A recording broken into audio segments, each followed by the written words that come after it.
Hello, everyone, and welcome back to Soft Stories. I'm Stratton, and this is Pepper, and today I must apologize for being absent for a couple of weeks. We've had some things going on at home which have necessitated my attention being elsewhere than these videos. I am happy to say that part of the reason for that was that I was finishing the audio for a narration that I was contracted to do for an audiobook. It was a great honor to be selected as the reader for that book, and I just needed to finish up the final touches on getting all of the audio done and sent off before the deadline. So, thank you for your patience. We're back again, and this time we are beginning a series. I guess I should say we are continuing a series, for we're starting a new book, but it's a series that we had already begun. I know that many of you have been interested in me continuing the Borrowers series, but I haven't been able to track down a nice copy of the sequel to the original Borrowers. So, please bear with me while I look further into that. Recently, while I've been doing my day-to-day work, I have been watching a lot of old television serials from the 40s and 50s as sort of background.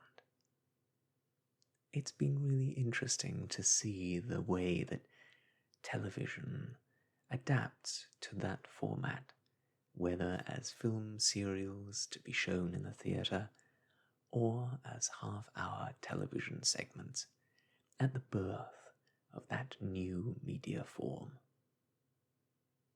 A series that I have just finished is the 1954 Sherlock Holmes series. I'm feeling some withdrawals now that I've finished all 30 some odd of those, and so I thought we could continue our series on Sherlock Holmes. This is the Memoirs of Sherlock Holmes by Arthur Conan Doyle, from my weighty tome, edited and with notes by Leslie S. Klinger. If you go back in the channel, I'm sure you'll be able to find The Adventures of Sherlock Holmes, which we read some time ago in a different house than this. Let's dive right in to the first mystery of that collection, which is entitled Silver Blaze.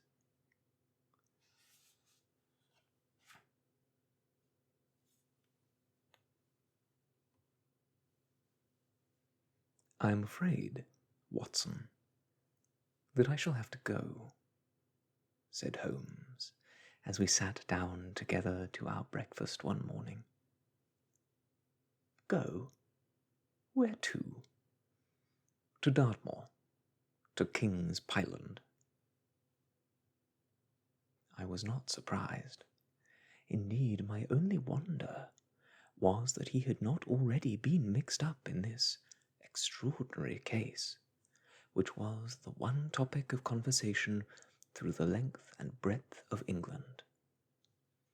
For a whole day my companion had rambled about the room with his chin upon his chest, and his brows knitted, charging and recharging his pipe with the strongest black tobacco, and absolutely deaf to any of my questions or remarks.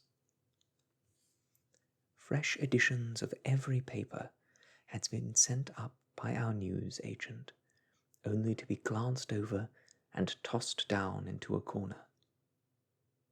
Yet, silent as he was, I knew perfectly well what it was over which he was brooding. There was but one problem before the public which could challenge his powers of analysis, and that was the singular disappearance of the favourite for the Wessex Cup, and the tragic murder of its owner. Its trainer.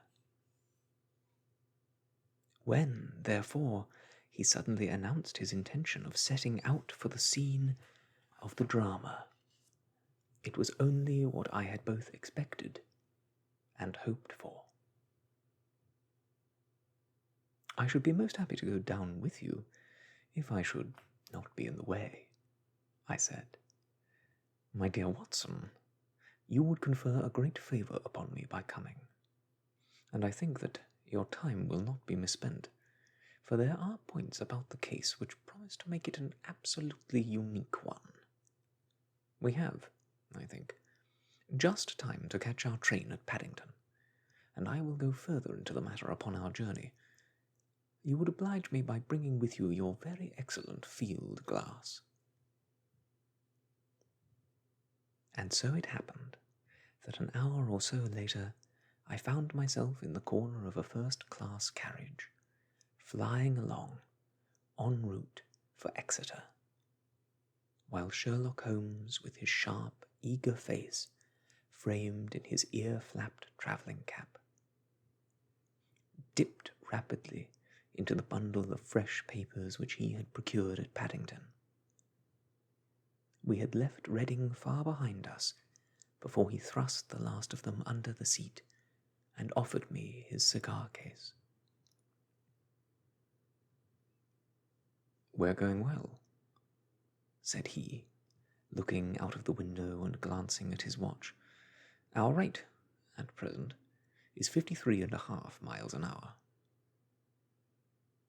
"I have not observed the quarter-mile posts," said I. "Nor have I, but the telegraph posts upon this line are 60 yards apart, and the calculation is a simple one. I presume that you have already looked into this matter of the murder of John Straker and the disappearance of Silver Blaze." "I have seen what the Telegraph and the Chronicle have to say. It is one of those cases where the art of the reasoner should be used rather for the sifting of details than for the acquiring of fresh evidence. The tragedy has been so uncommon, so complete, and of such personal importance to so many people that we are suffering from a plethora of surmise, conjecture, and hypothesis. The difficulty is to detach the framework of fact, of absolute, undeniable fact, from the embellishments of the theorists and reporters.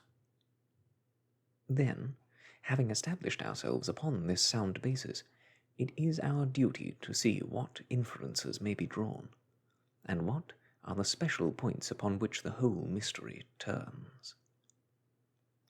On Tuesday evening, I received telegrams from both Colonel Ross, the owner of the horse, and from Inspector Gregory, who was looking after the case, inviting my cooperation. "Tuesday evening?" I exclaimed. "And this is Thursday morning. Why did you not go down yesterday?" "Because I made a blunder, my dear Watson, which is, I'm afraid, a more common occurrence than anyone would think who only knew me through your memoirs. The fact is that I could not believe it possible that the most remarkable horse in England could long remain concealed, especially in so sparsely inhabited a place as the north of Dartmoor. From hour to hour yesterday, I expected to hear that he had been found, and that his abductor was the murderer of John Straker. When, however, another morning had come, and I found that, beyond the arrest of young Fitzroy Simpson, nothing had been done, I felt that it was time to take action. Yet, in some ways, I feel that yesterday has not been wasted. You formed a theory, then? At least I have got a grip of the essential facts of the case. I shall enumerate them to you, for nothing clears up a case so much as stating it to another person, and I can hardly expect your cooperation if I do not show you the position from which we start. I lay back against the cushions, puffing at my cigar, while Holmes, leaning forward with his long, thin forefinger, checking off the points upon the palm of his left hand, gave me a sketch of the events which had led to our journey. Silver Blaze, said he, is from the isonomy stock, and holds as brilliant a record as his famous ancestor. He is now in his 5th year, and has brought in turn each of the prizes of the turf to Colonel Ross, his fortunate owner. Up to the time of the catastrophe, he was the first favourite for the Wessex Cup, the betting being 3-1. He has always, however, been a prime favourite with the racing public, and has never yet disappointed them, so that, even at those odds, enormous sums of money have been laid upon him. It is obvious, therefore, that there were many people who had the strongest interest in preventing Silver Blaze from being there at the fall of the flag next Tuesday. The fact was, of course, appreciated at King's Pyland, where the Colonel's training stable is situated. Every precaution was taken to guard the favourite. The trainer, John Straker, is a retired jockey who rode in Colonel Ross's colours before he became too heavy for the weighing chair. He has served the Colonel for 5 years as a jockey and for 7 as trainer, and has always shown himself to be a zealous and honest servant. Under him were 3 lads, for the establishment was a small one, containing only 4 horses in all. One of these lads sat up each night in the stable, while the others slept in the loft. All 3 bore excellent characters. John Straker, who was a married man, lived in a small villa about 200 yards from the stables. He has no children, keeps 1 maidservant, and is comfortably off.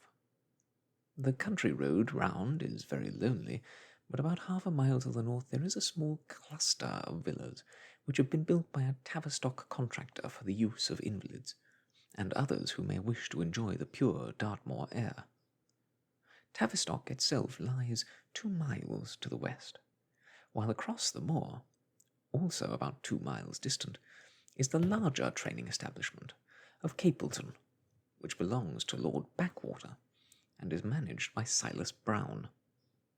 In every other direction, the moor is a complete wilderness, inhabited only by a few roaming gypsies. I think it's worth me pausing there for just a moment to remind everyone, or at least to make those aware who are not, that the word that I just spoke is considered to be a slur by members of the Romani peoples and should not be used. It was, unfortunately, a common turn of phrase at the time this book was written, and there is cultural baggage associated with it. I try to bring these books to us in a way that is true to their original nature, and that can sometimes mean using terms with which I am personally uncomfortable. It is never my intention to harm others through the words I say or the stories I read. So, my sincere apologies if hearing that word upsets you. Please be safe. Let's continue. Such was the general situation last Monday night, when the catastrophe occurred. On that evening, the horses had been exercised and watered as usual, and the stables were locked up at 9 o'clock.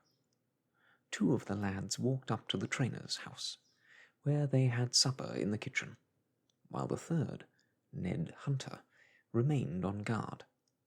At a few minutes after 9, the maid, Edith Baxter, carried down to the stables his supper, which consisted of a dish of curried mutton.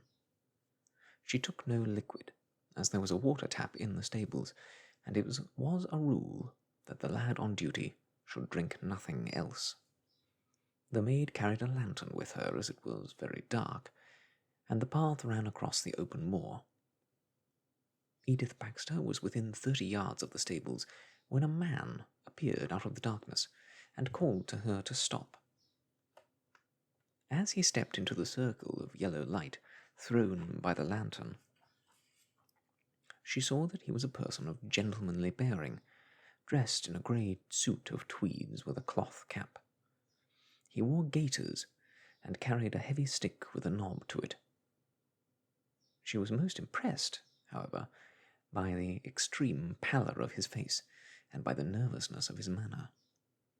His age, she thought, would be rather over 30 than under it. "Can you tell me where I am?" he asked. "I had almost made up my mind to sleep on the moor when I saw the light of your lantern." "You're close to the King's Pilot training stables," said she. "Oh, indeed, what a stroke of luck," he cried. "I understand that a stable boy sleeps there alone every night. Perhaps that is his supper that you are carrying to him. Now, I am sure you would not be too proud to earn the price of a new dress, would you?"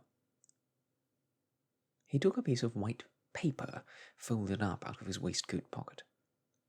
"See that the boy has this tonight, and you shall have the prettiest frock that money can buy." She was frightened by the earnestness of his manner, and ran past him to the window, through which she was accustomed to hand the meals. It was already opened, and Hunter was seated at the small table inside. She had begun to tell him of what happened when the stranger came up again. "Good evening," said he, looking through the window. "I wanted to have a word with you." The girl had sworn that as he spoke, she noticed the corner of the little paper packet protruding from his closed hand. "What business have you here?" asked the lad. "It's business that may put something into your pocket," said the other. "You've 2 horses in for the Wessex Cup, Silver Blaze and Bayard. Let me have the straight tip, and you won't be a loser. It is a fact that at the weights Bayard could give the other 100 yards in 5 furlongs, and that the stable have put their money on him." "So, you're one of those damned touts," cried the lad.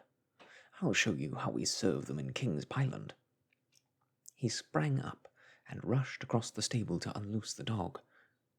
The girl fled away to the house, but as she ran she looked back and saw that the stranger was leaning through the window.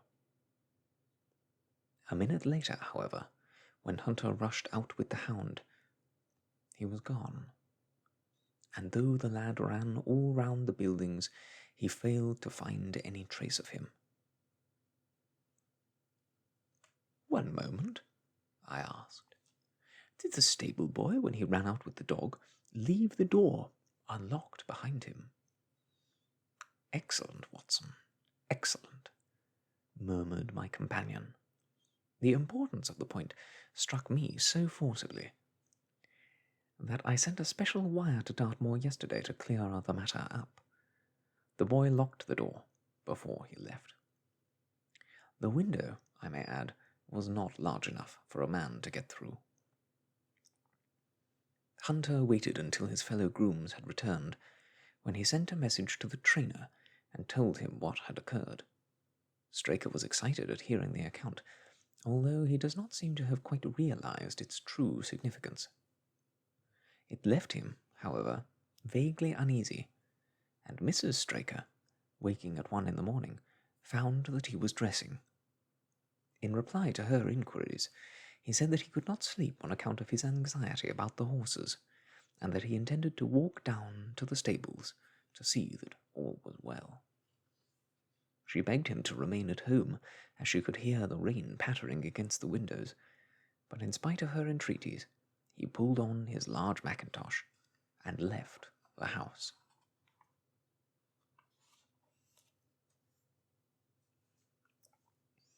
Mrs. Straker awoke at 7 in the morning to find that her husband had not yet returned. She dressed herself hastily, called the maid, and set off for the stables. The door was open. Inside, huddled together upon a chair, Hunter was sunk in a state of absolute stupor. The favourite's stall was empty, and there were no signs of the trainer. The 2 lads who slept in the chaff-cutting loft above the harness room were quickly aroused. They had heard nothing during the night, for they are both sound sleepers. Hunter was obviously under the influence of some powerful drug, and as no sense could be got out of him, he was left to sleep it off, while the 2 lads and the 2 women ran out in search of the absentees. They still had hopes that the trainer had, for some reason, taken out the horse for early exercise, but on ascending the knoll near the house, from which all the neighbouring moors were visible, they could not only see no signs of the favourite, but they perceived something which warned them that they were in the presence of tragedy.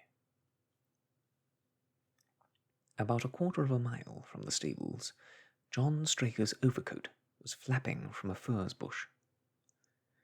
Immediately beyond there was a bowl-shaped depression in the moor, and at the bottom of this was found the dead body of the unfortunate trainer. His head had been shattered by a savage blow from some heavy weapon, and he was wounded in the thigh, where there was a long, clean cut, inflicted, evidently, by some very sharp instrument. It was clear, however, that Straker had defended himself vigorously against his assailants, for in his right hand he held a small knife, which was clotted with blood up to the handle, while in his left he clasped a red and black silk cravat, which was recognized by the maid as having been worn on the previous evening by the stranger who had visited the stables. Hunter, on recovering from his stupor, was also quite positive as to the ownership of the cravat. He was equally certain that the same stranger had, while standing at the window, drugged his curried mutton, and so deprived the stables of their watchman. As to the missing horse, there were abundant proofs in the mud which lay at the bottom of the fatal hollow that he had been there at the time of the struggle. But from that morning he has disappeared, and although a large reward has been offered, and all of the gypsies of Dartmoor are on the alert, no news has come of him. Finally, an analysis has shown that the remains of his supper, left by the stable lad, contained an appreciable quantity of powdered opium, while the people at the house partook of the same dish on the same night, without any ill effect. Those are the main facts of the case, stripped of all surmise and stated as baldly as possible. I shall now recapitulate what the police have done in the matter. Inspector Gregory, to whom the case was committed, is an extremely competent officer. Were he but gifted with imagination, he might rise to great heights in his profession. On his arrival, he promptly found and arrested the man upon whom suspicion naturally rested. There was little difficulty in finding him, for he was thoroughly well known in the neighbourhood. His name, it appears, was Fitzroy Simpson. He was a man of excellent birth and education, who had squandered a fortune upon the turf, and who lived now by doing a little quiet and genteel bookmaking in the sporting clubs of London. An examination of his betting book shows that bets to the amount of £5,000 had been registered by him against the favourite. On being arrested, he volunteered the statement that he had come down to Dartmoor in the hope of getting some information about King's Pyland horses, and about Desborough, the second favourite, which was in charge of Silas Brown at the Capleton stables. He did not attempt to deny that he had acted as described upon the evening before, but declared that he had no sinister designs, and had simply wished to obtain first-hand information. When confronted with the cravat, he turned very pale, and was utterly unable to account for its presence in the hand of the murdered man. His wet clothing showed that he had been out in the storm the night before, and his stick, which was a Penang lawyer weighted with lead, was just such a weapon as might, with repeated blows, have inflicted the terrible injuries to which the trainer had succumbed. On the other hand, there was no wound upon his person, while the state of Straker's knife would show that one, at least, of his assailants must bear his mark upon him. There you have it all, in a nutshell, Watson. And if you can give me any light, I shall be infinitely obliged to you. I had listened with the greatest interest to the statement which Holmes, with characteristic clearness, had laid out before me. And though most of the facts were familiar to me, I had not sufficiently appreciated their relative importance, nor their connection with each other. "It's not possible," I suggested, "that the incised wound upon Straker may have been caused by his own knife in the convulsive struggles which follow any brain injury." "It's more than possible. It's probable," said Holmes. "In that case, one of the main points in favour of the accused disappears." "And yet," said I, "even now I fail to understand what the theory of the police can be." "I am afraid that whatever theory we state has a very grave objection to it," returned my companion. "The police imagine, I take it, that this Fitzroy Simpson, having drugged the lad and having in some way obtained the duplicate key, opened the stable door and took out the horse with the intention, apparently, of kidnapping him altogether. His bridle is missing, so that Simpson must have put this on. Then, having left the door open behind him, he was leading the horse away over the moor, when he was either met or overtaken by the trainer. A row naturally ensued. Simpson beat out the trainer's brains with his heavy stick, without receiving any injury from the small knife which Straker used in self-defence, and then the thief either led the horse on to some secret hiding-place, or else it may have bolted during the struggle, and be now wandering out on the moors. That is the case as it appears to the police, and, improbable as it is, all other explanations are more improbable still.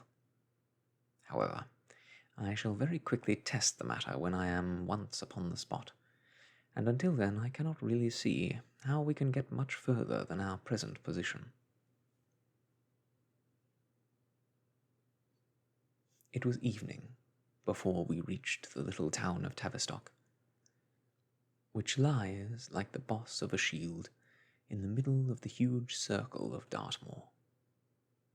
2 gentlemen were awaiting us in the station. The one a tall, fair man, with lion-like hair and beard, and curiously penetrating light blue eyes. The other a small, alert person, very neat and dapper, in a frock-coat and gaiters, with trim little side whiskers and an eyeglass. The latter was Colonel Ross, the well-known sportsman. The other, Inspector Gregory, a man who was rapidly making his name in the English detective service. "I'm delighted that you have come down, Mr. Holmes," said the colonel. "The inspector here has done all that could possibly be suggested, but I wish to leave no stone unturned in trying to avenge poor Stoker, and in recovering my horse." "Have there been any fresh developments?" asked Holmes. I'm sorry to say that we have made very little progress," said the inspector. "We have an open carriage outside, and as you would, no doubt, like to see the place before the light fails, we might talk it over as we drive." A minute later, we were all seated in a comfortable landau, and were rattling through the quaint old Devonshire town. Inspector Gregory was full of his case, and poured out a stream of remarks, while Holmes threw in an occasional question or interjection. Colonel Ross leaned back with his arms folded and his hat tilted over his eyes, while I listened with interest to the dialogue of the two detectives. Gregory was formulating his theory, which was almost exactly what Holmes had foretold in the train. "The net is drawn pretty close round Fitzroy Simpson," he remarked, "and I believe, myself, that he is our man. At the same time, I recognize that the evidence it's purely circumstantial, and that some new developments may upset it. How about Straker's knife? We have quite come to the conclusion that he wounded himself in his fall. My friend Dr. Watson made that suggestion to me as we came down. If so, it would tell against this man Simpson." "Undoubtedly. He has neither a knife nor any sign of a wound. The evidence against him is certainly very strong. He had a great interest in the disappearance of the favourite. He lies under suspicion of having poisoned the stable boy. He was undoubtedly out in the storm. He was armed with a heavy stick, and his cravat was found in the dead man's hand. I really think we have enough to go before a jury." Holmes shook his head. "A clever counsel would tear it all to rags," said he. "Why should he take the horse out of the stable? If he wished to injure it, why could he not do it there? Has a duplicate key been found in his possession? What chemist sold him the powdered opium? Above all, where could he, a stranger to the district, hide a horse, and such a horse as this? What is his own explanation as to the paper which he wished the maid to give the stable boy?" "He says that it was a £10 note. One was found in his purse. But your other difficulties are not so formidable as they seem. He's not a stranger to the district. He's twice lodged at Tavistock in the summer. The opium was probably brought from London.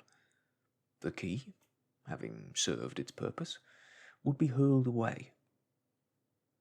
The horse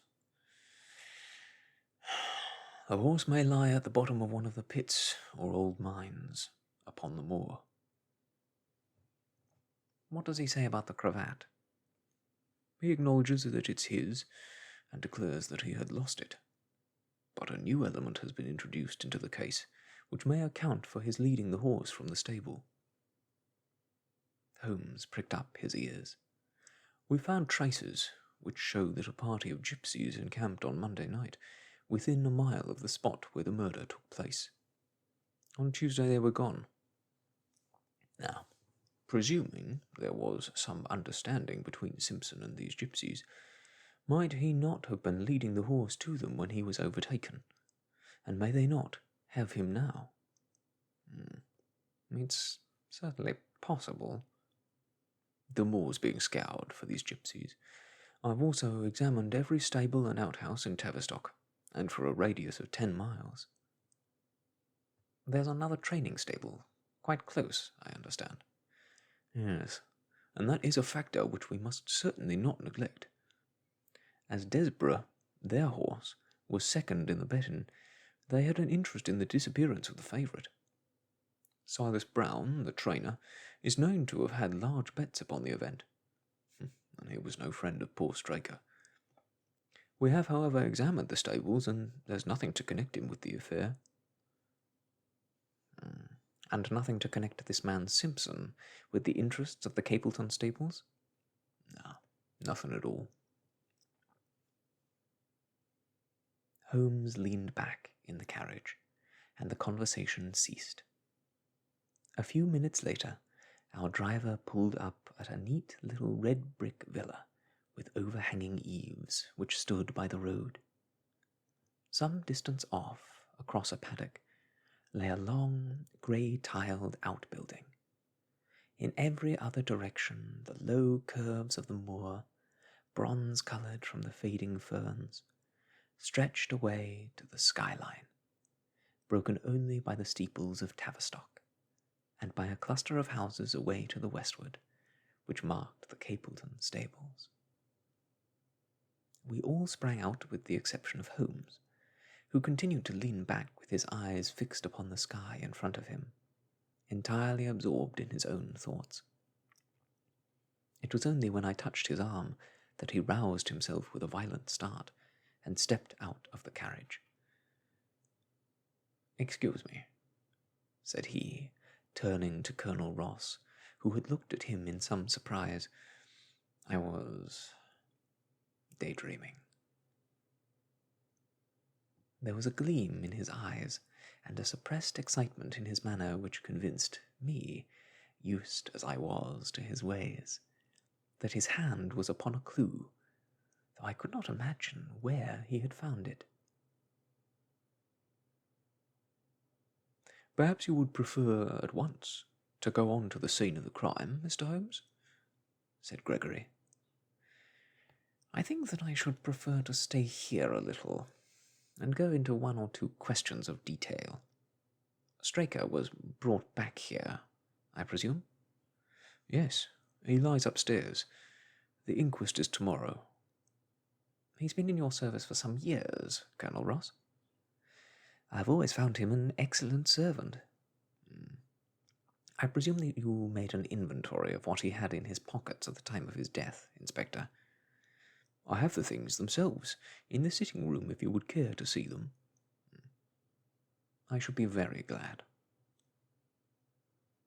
We all filed into the front room and sat round the central table, while the inspector unlocked a square tin box and laid a small heap of things before us.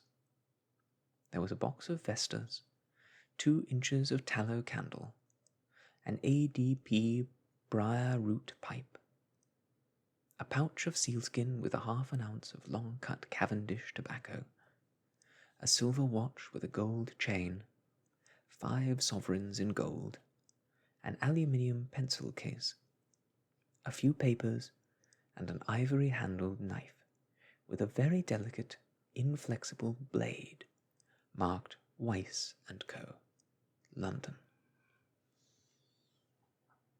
"This is a very singular knife," said Holmes, lifting it up and examining it minutely. "I presume, as I see bloodstains upon it, that it is the one which was found in the dead man's grasp. Watson, this knife is surely in your line." "It's what we call a cataract knife," said I. "I thought so. A very delicate blade, devised for very delicate work.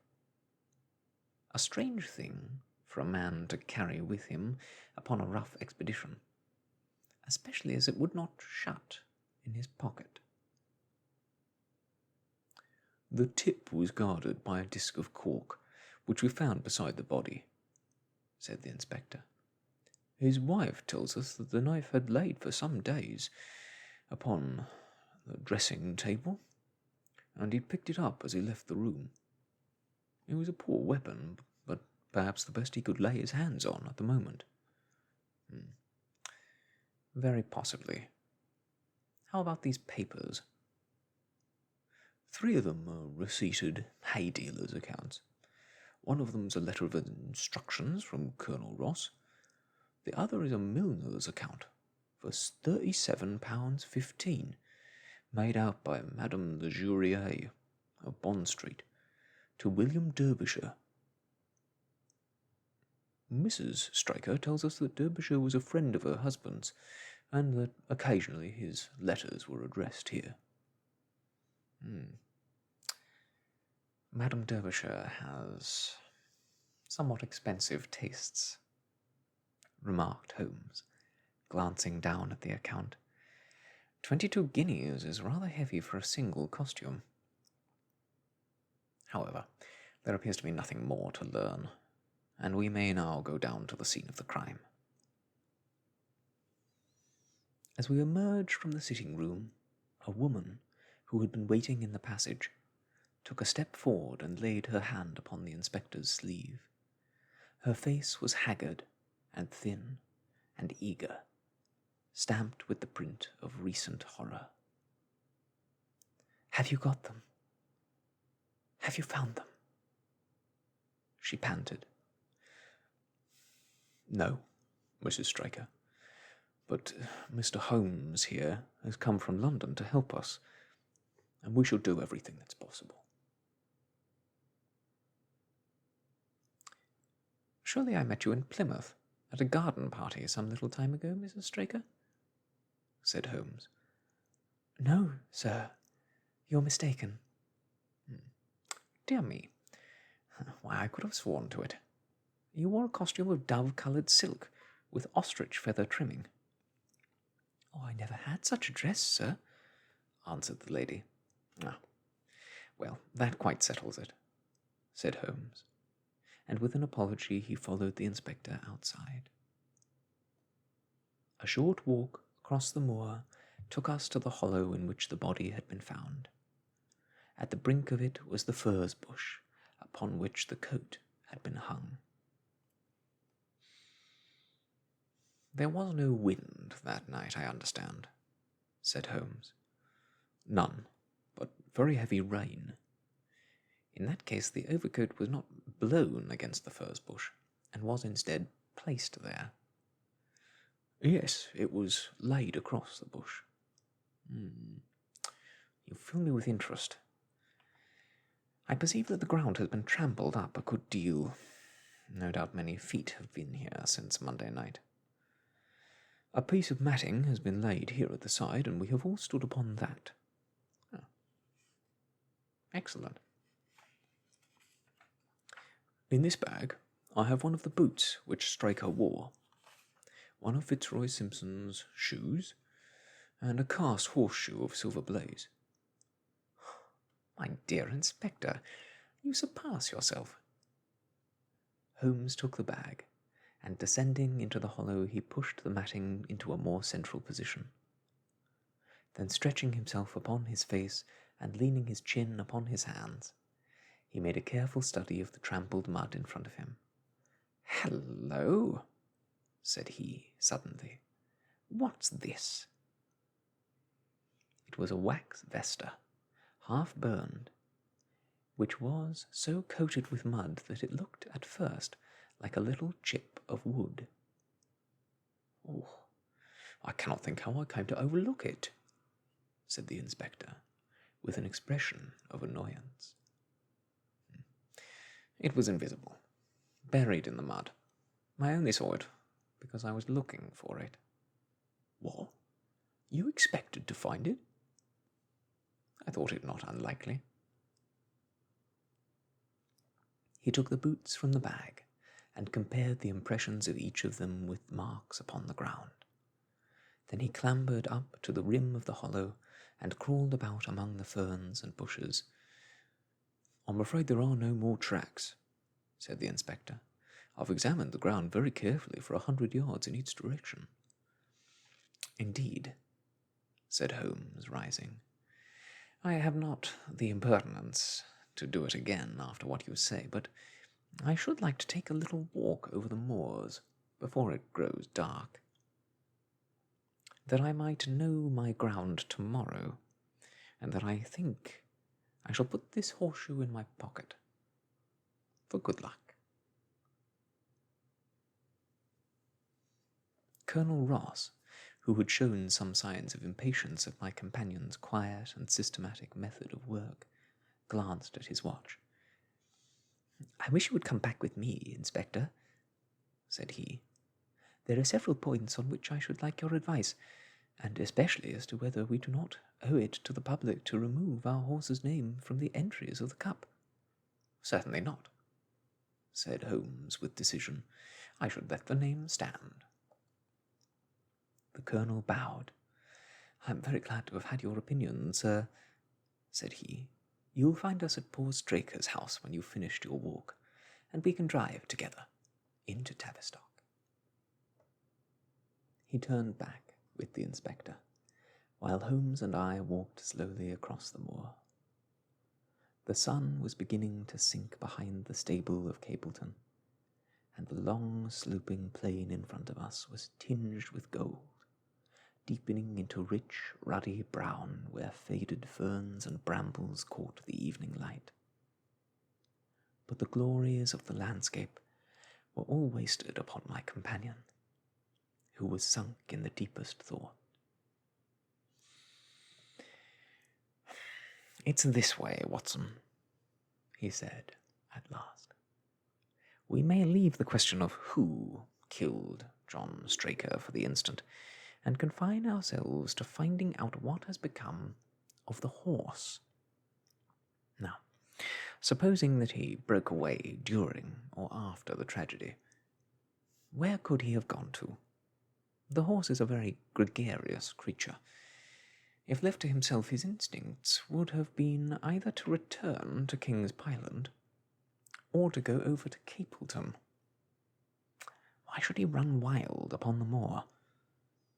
He would surely have been seen by now. And why should gypsies kidnap him? These people always clear out when they hear of trouble, for they do not wish to be pestered by the police. They could not hope to sell such a horse. They would run a great risk and gain nothing by taking him. Surely that is clear. Where is he, then? I've already said that he must have gone to King's Pyland or to Capleton. He's not at King's Pyland, so, therefore, he is at Capleton. Let us take that as a working hypothesis, and see what it leads us to. This part of the moor, as the inspector remarked, is very hard and dry, but it falls away towards Capleton, and you can see from here that there is a long hollow over yonder, which must have been very wet on Monday night. If our supposition is correct, when the horse must have crossed that, and there is a point where we should look for his tracks. We had been walking briskly during this conversation, and a few more minutes brought us to the hollow in question. At Holmes's request, I walked down the bank to the right, and he to the left, but I had not taken 50 paces before I heard him give a shout, and saw him waving his hand to me. The track of a horse was clearly outlined in the soft earth in front of him, and the shoe which he took from his pocket exactly fitted the impression. "See the value of imagination," said Holmes. "It's the one quality that Gregory lacks. We imagined what might have happened, acted upon the supposition, and find ourselves justified. Let's proceed." We crossed the marshy bottom, and passed over a quarter of a mile of dry, hard turf. Again the ground sloped, and again we came on the tracks. Then we lost them for half a mile, but only to pick them up once more quite close to Capleton. It was Holmes who saw them first, and he stood, pointing, with a look of triumph upon his face. A man's track was visible beside the horse's. "The horse was alone before." "Quite so. It was alone. Before. Hello, what's this?" The double track turned sharp off and took the direction of King's Pyland. Holmes whistled, and we both followed along after it. His eyes were on the trail, but I happened to look a little to one side, and saw, to my surprise, the same tracks coming back again in the opposite direction. "Ah, one for you, Watson," said Holmes when I pointed it out. "You've saved us a long walk, which would have brought us back on our own traces. Let's follow the return track." We had not to go far. It ended at the paving of asphalt, which led up to the gates of the Capleton stables. As we approached, a groom ran out from them. "We don't want any loiterers here," said he. "I only wish to ask a question," said Holmes, with his finger and thumb in his waistcoat pocket. "Should I be too early to see your master, Mr. Silas Brown, if I were to call at 5 o'clock tomorrow morning?" "Bless you, sir, if anyone's out and about, he will be, for he's always the first stirring." "But here he is, sir, to answer your questions for himself." "Oh, no, sir, no. It's as much as my place is worth to let him see me touch your money. Afterwards, if you'd like." As Sherlock Holmes replaced the half-crown which he had drawn from his pocket, a fierce-looking elderly man strode out from the gate with a hunting crop swinging in his hand. "What's this, Dawson?" he cried. "No gossiping. Go about your business. And you, what the devil do you want here?" "10 minutes' talk with you, good sir," said Holmes, in the sweetest of voices. "I've no time to talk to every gadabout. We want no strangers here. Be off, or you may find a dog at your heels." Holmes leaned forward and whispered something in the trainer's ear. He started violently and flushed to the temples. "It's a lie!" he shouted. "An infernal lie!" "Very good. Shall we argue about it here in public, or talk it over in your parlour?" "Come in if you wish to." Holmes smiled. "I shall not keep you more than a few minutes, Watson," he said. "Now, Mr. Brown, I am quite at your disposal." It was quite 20 minutes, and the reds had all faded into greys before Holmes and the trainer reappeared. Never have I seen such a change as had been brought about in Silas Brown in that short a time.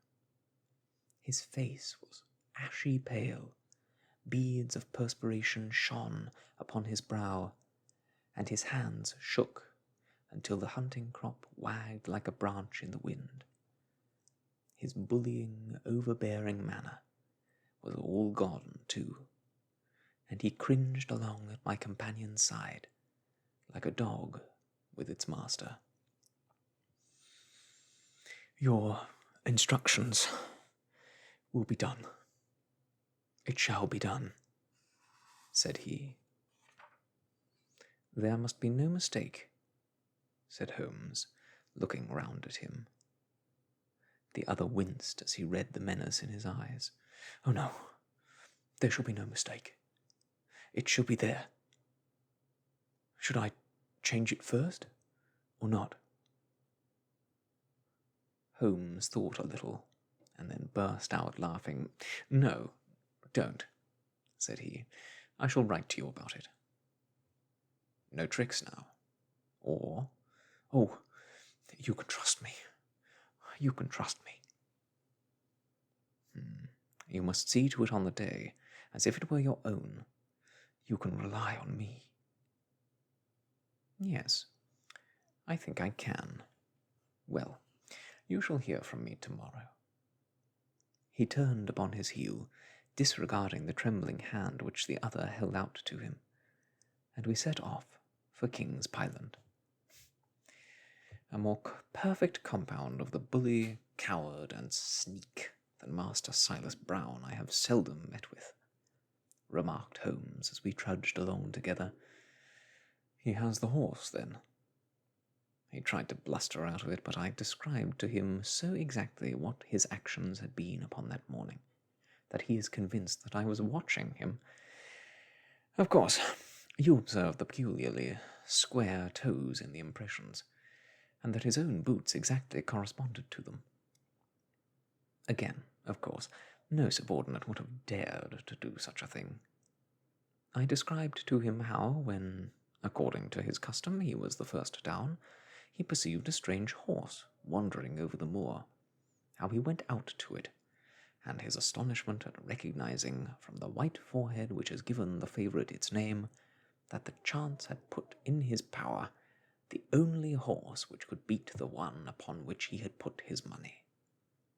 Then I described how his first impulse had been to lead him back to King's Pyland, and how the devil had shown him how he could hide the horse until the race was over, and how he had led it back and concealed it at Capleton. When I told him every detail, he gave it up, and thought only of saving his own skin.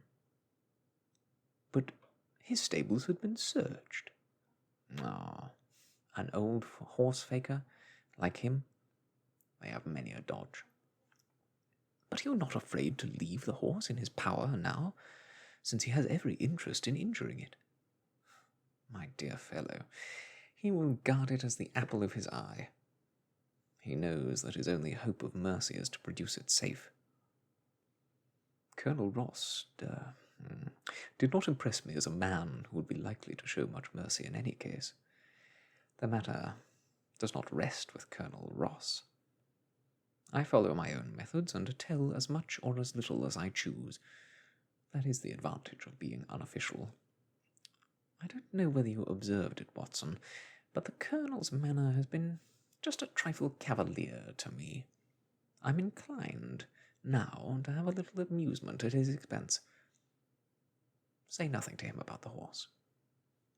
Certainly not, without your permission. And of course, this is quite a minor point compared to the question of who killed John Straker. And you will devote yourself to that? No. On the contrary, we both go back to London by the night train. I was thunderstruck by my friend's final words. We'd only been a few hours in Devonshire, and that he should give up an investigation which he had begun so brilliantly was quite incomprehensible to me. Not a word more could I draw from him until we were back at the trainer's house. The Colonel and the Inspector were awaiting us in the parlour. "My friend and I returned to town by the midnight express," said Holmes. "We've had a charming little breath of your beautiful Dartmoor air." The Inspector opened his eyes, and the Colonel's lip curled in a sneer. "So, you despair of arresting the murderer of poor Straker?" said he. Holmes shrugged his shoulders. "There are certainly grave difficulties in the way," said he. "I have every hope, however, that your horse will start upon Tuesday, and I beg that you will have your jockey in readiness. Might I ask for a photograph of Mr. John Straker?" The Inspector took one from an envelope and handed it to him. "My dear Gregory, you anticipate all of my wants. If I might ask you to wait here for a moment. I have a question which I should like to put to the maid." "I must say that I am rather disappointed in our London consultant," said Colonel Ross bluntly, as my friend left the room. "I do not see that we are any further than when we came." "At least, you have his assurance that your horse will run," said I. Yes, I have his assurance," said the Colonel with a shrug of his shoulders. "I would prefer to have the horse." I was about to make some reply in defence of my friend when he entered the room again. Now, gentlemen, said he, I am quite ready for Tavistock. As we stepped into the carriage, one of the stable lads held the door open for us. A sudden idea seemed to occur to Holmes, for he leaned forward and touched the lad upon the sleeve. You have a few sheep in the paddock, he said. Who attends to them? I do, sir. Have you noticed anything amiss with them of late? Well, sir, not of much account, but 3 of them have gone lame, sir. I could see that Holmes was extremely pleased, for he chuckled and rubbed his hands together. A long shot, Watson, a very long shot, said he, pinching my arm.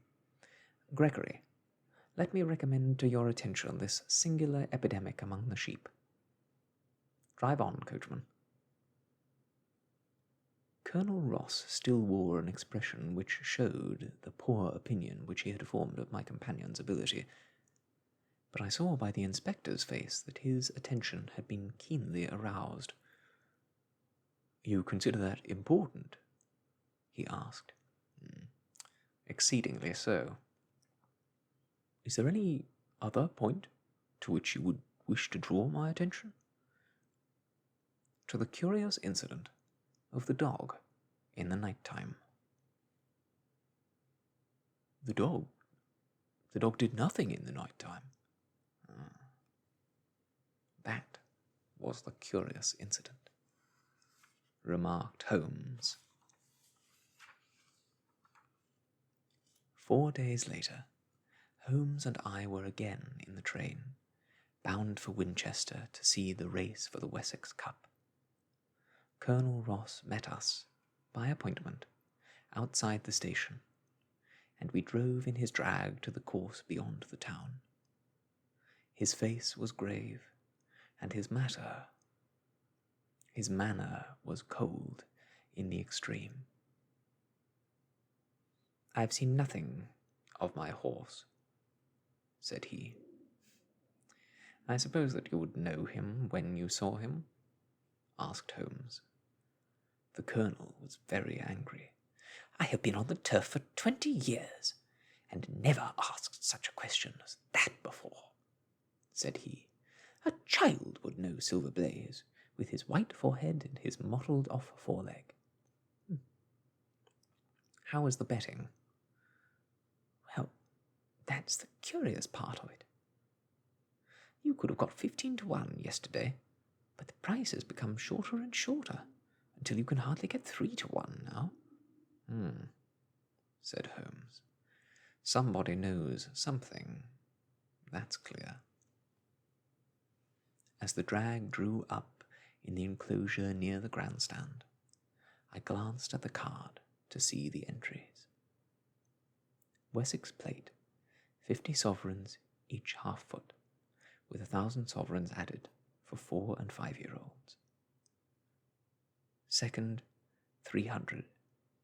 Third, 200 pounds. New course, 1 mile and 5 furlongs. Mr. Heath Newton's red cap, cinnamon jacket. Colonel Wardlaw's pugilist, pink cap, blue and black jacket.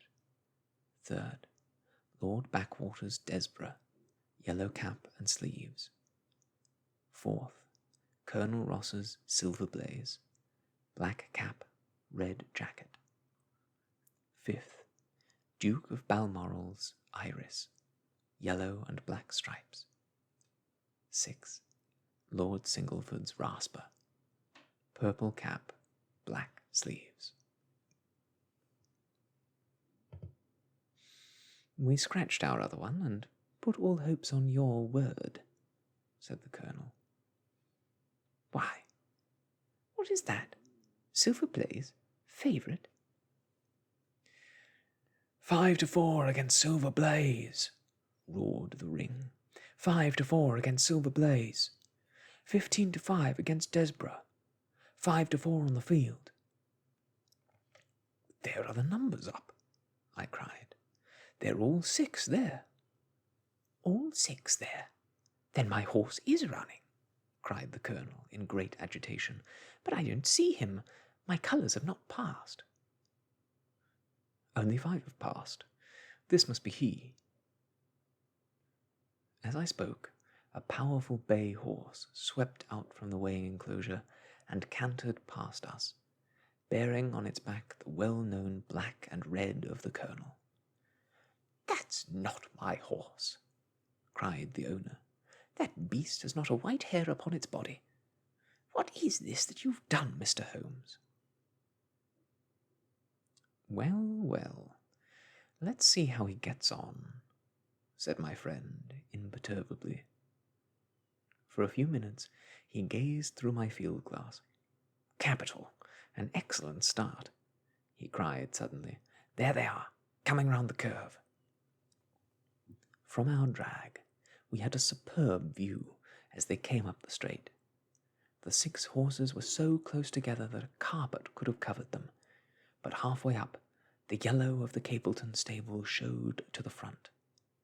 Before they reached us, however, Desborough's bolt was shot, and the colonel's horse, coming away with a rush, passed the post a good 6 lengths before its rival, the Duke of Balmoral's Iris, making a bad third. "It's my race, anyhow," gasped the colonel, passing a hand over his eyes. "I confess that I can make neither head nor tail of it. Don't you think that you've kept up your mystery long enough, Mr. Holmes?" "Certainly, Colonel. You shall know everything.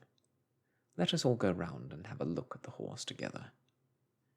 Here he is," he continued, as we made our way into the weighing enclosure, where only owners and their friends find admittance. "You have only to wash his face and his leg in spirits of wine, and you will find that he is the same old Silver Blaze as ever." "You take my breath away." "I found him in the hands of a faker, and took the liberty of running him just as he was sent over." "My dear sir, you've done wonders. The horse looks very fit and well. It never went better in its life. I owe you 1,000 apologies for having doubted your ability. You've done me a great service by recovering my horse. You would do me a greater still if you could lay your hands on the murderer of John Straker." "I have done so," said Holmes quietly. The colonel stared at him in amazement. "You've got him? Where is he, then?" "He's here." "Here? Where?" "In my company at the present moment."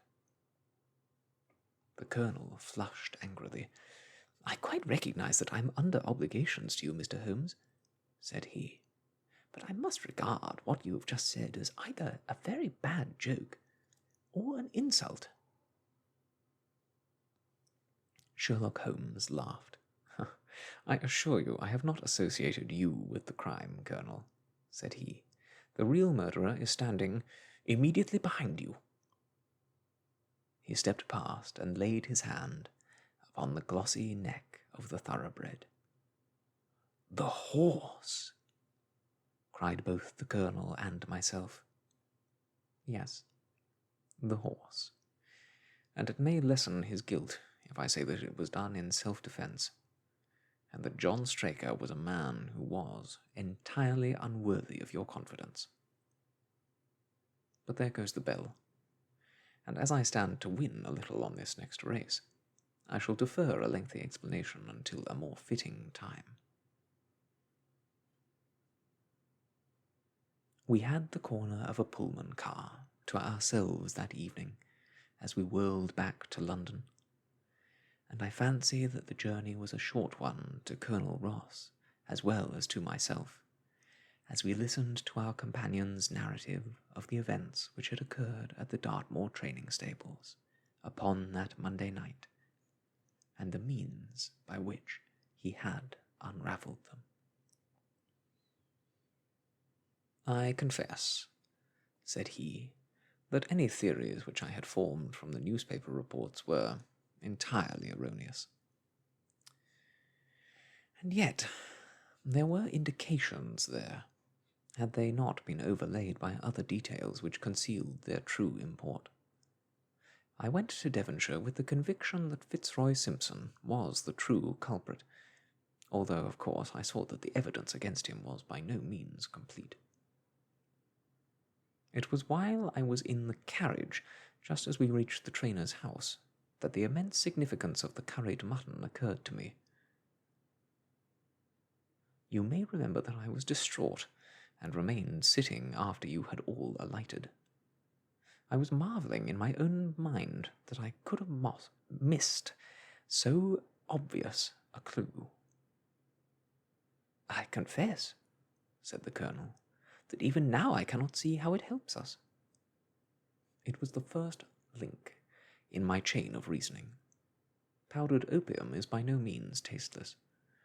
The flavor is not disagreeable, but it is perceptible. Were it mixed with any ordinary dish, the eater would undoubtedly detect it, and would probably eat no more. A curry was exactly the medium which would disguise this taste. By no possible supposition could this stranger, Fitzroy Simpson, have caused the curry to be served in the trainer's family that night.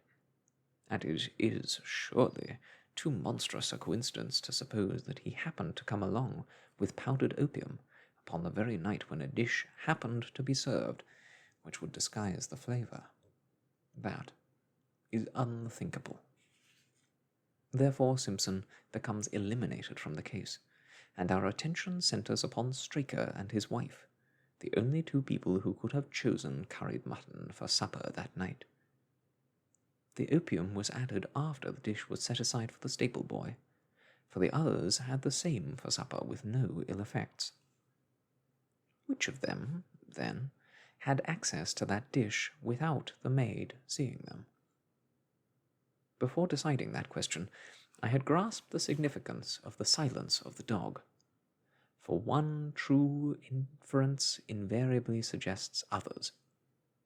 The Simpson incident had shown me that a dog was kept in the stables, and yet, though someone had been in and fetched out a horse, he had not barked enough to arouse the two lads in the loft. Obviously, the midnight visitor was someone whom the dog knew well.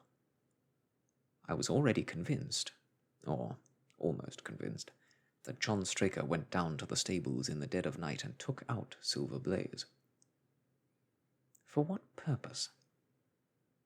A dishonest one, obviously. Or why should he drug his own stable boy? And yet I was at a loss to know why. There have been cases before now where trainers have made sure of great sums of money by laying against their own horses through agents, and then preventing them from winning by fraud. Sometimes it's a pulling jockey. Sometimes it is some surer and subtler means. What was it here?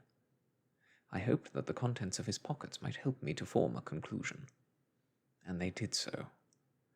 You cannot have forgotten the singular knife which was found in the dead man's hand. A knife which, certainly, no sane man would choose for a weapon. It was, as Dr. Watson told us, a form of knife which is used for the most delicate operations known in surgery. And it was to be used for a delicate operation that night. You must know, with your wide experience of turf matters, Colonel Ross, that it is possible to make a slight nick upon the tendons of a horse's ham, and to do it subcutaneously, so as to leave absolutely no trace. A horse so treated would develop a slight lameness, which would be put down to a strain in exercise or a touch of rheumatism, but never to foul play. "Villain! Scoundrel!" cried the colonel. We have here the explanation of why John Straker wished to take his horse out onto the moor. So spirited a creature would have certainly roused the soundest of sleepers when it felt the prick of the knife. It was absolutely necessary to do it in the open air. "I've been blind!" cried the colonel. "Of course! That was why he needed the candle, and struck the match." "Undoubtedly. But in examining his belongings, I was fortunate enough to discover not only the method of the crime, but even its motives. As a man of the world, Colonel, you know that men do not carry other people's bills about in their pockets. We have most of us quite enough to do to settle our own. I at once concluded that Straker was leading a double life, and keeping a second establishment. The nature of the bill showed that there was a lady in the case, and one who had expensive tastes. Liberal as you are with your servants, one can hardly expect that they can buy 20-guinea walking dresses for their women. I questioned Mrs. Straker as to the dress without her knowing it, and having satisfied myself that it had never reached her, I made a note of the milliner's address, and felt that by calling there with Straker's photograph, I could easily dispose of the mythical Derbyshire. From that time on, all was plain. Straker had led out the horse to a hollow where his light would be invisible. Simpson, in his flight, had dropped his cravat, and Straker had picked it up, with some idea, perhaps, that he might use it in securing the horse's leg. Once in the hollow, he had got behind the horse and had struck a light. But the creature, frightened at the sudden glare, and with the strange instinct of animals feeling that some mischief was intended, had lashed out, and the steel shoe had struck Straker full on the forehead. He had already, in spite of the rain, taken off his overcoat in order to do his delicate task, and so as he fell his knife gashed his thigh. Do I make it clear? "Wonderful!" cried the colonel. "Wonderful! You might have been there." My final shot was, I confess, a very long one. It struck me that so astute a man as Straker would not undertake this delicate tendon nicking without a little practice. What could he practice on? My eyes fell upon the sheep, and I asked a question which, rather to my surprise, showed that my surmise was correct. "You have made it perfectly clear, Mr. Holmes." When I returned to London, I called upon the milliner, who had recognized Straker as an excellent customer of the name of Derbyshire, who had a very dashing wife with a strong partiality for expensive dresses. I have no doubt that this woman had plunged him over head and ears in debt, and so led him into this miserable plot. "You have explained all. But one thing," cried the colonel. "Where was the horse?" "Ah, it bolted, and was cared for by one of your neighbours. We must have an amnesty in that direction, I think. This is Clapham Junction, if I'm not mistaken, and we shall be in Victoria in less than 10 minutes. If you care to smoke a cigar in our rooms, Colonel, I shall be happy to give you any other details which might interest you."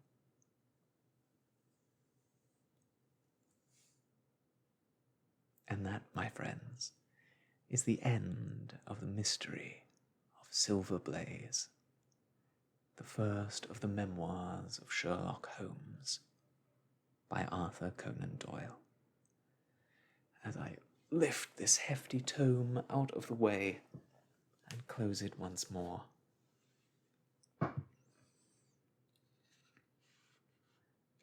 I say to you all, thank you so much for joining me today on Soft Stories. As you might have noticed, I've changed the camera setup a little bit, pulled it back to put more of myself, my hand movements, and the room into frame. Let me know what you think about this change. I'm not sure whether I miss the intimacy of the closeness of the camera. Please, let me know your thoughts in the comments below. thank you so much for joining me today. I hope you enjoyed the story and that you'll join us again next week to see what Holmes and Watson get up to next. Until that time, though, I must leave you. I wish you all the best. And goodbye.